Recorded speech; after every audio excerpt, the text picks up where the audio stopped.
Pero vlogger makaingon nga ano to? Bawal na. Tungod sa unsay kasulti sa kadaghanan. Mali. Sa panahon nga Facebook, Meta, sabi ito ang nag-domain. Mahog siya nag-domain sa unsay batasan nimo. Kay kada mali nimo post dayon sa ubang tao. Wala ka. Himo ka kigwanggol.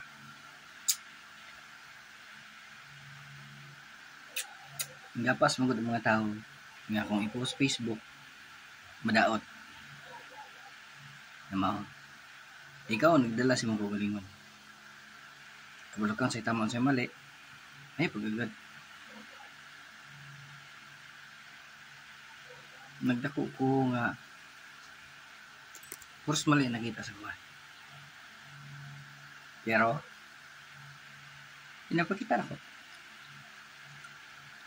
na ko nga kung mali man nang galing ko sa inyong pagtanaw, sabi ko kung diskarte.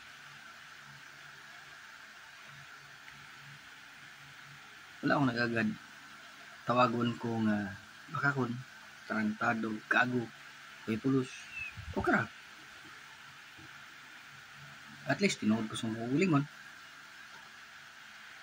Kung magbago ko tungod sa istorya sa ubang tao, dili na ako. Ngani ko. Sahay ko gihan sa tapulan. Pero kasagaran tapulan jud.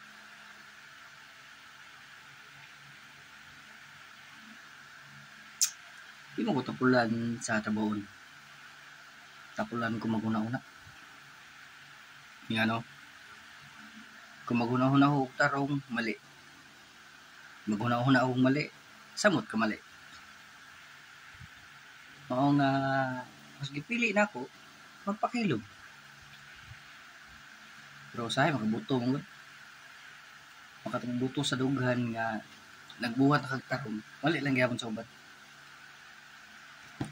Di mo please ang tao. Di mo please ang tao na nagpakatarong na ka. Bisan og pagtan-aw nila si mga tarantado. Di lahin tao eh. Pero more kaya ko.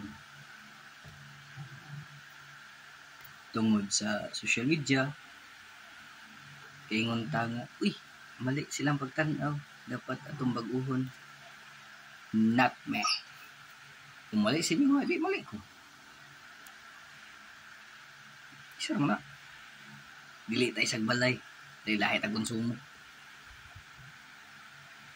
Kinahanglan na ito mabuhi. Kinahanglan na ito maning kamot. Kung mali sa inyo pagtanaw akong gibuhat, problema niya na. Kaya ko maning kamot ko para mabuhi. Bisan tamo o mali sa inyo pananaw.